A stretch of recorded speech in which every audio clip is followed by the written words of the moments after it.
At this important time for our country, they need stability and certainty provided by the government. And that's what I've been doing today, putting together a cabinet that reflects the wealth of talent and experience across the Conservative Party.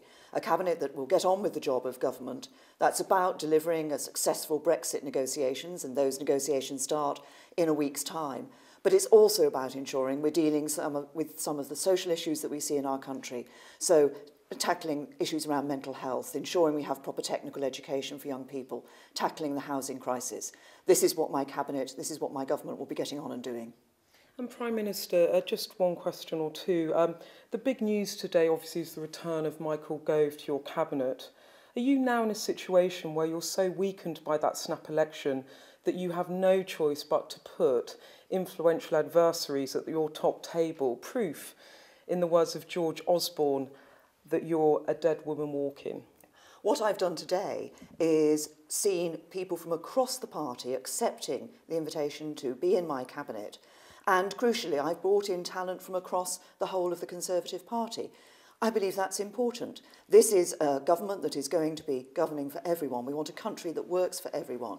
Bringing that talent together to ensure that we can get on with the job of delivering a successful Brexit, but also deal with some of the challenges that people see in their everyday lives, like dealing with the housing need for more housing, like ensuring that we have a proper mental health legislation that is going to support people, and providing that technical education for young people. I'm pleased that people from across the party have agreed to serve in my cabinet, and we're going to be getting on with the job of government. And just one more thing, if you don't mind, Prime Minister.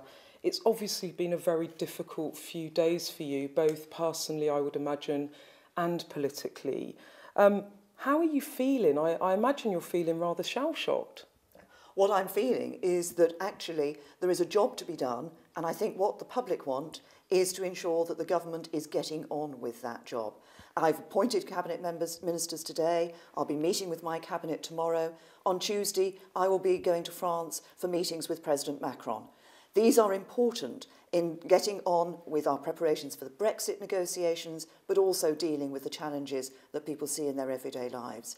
This is a government that's getting on with the work we need to do to ensure that we are being a government that will govern for everyone, that we see opportunity across the country, that we see people able to make the most of their lives.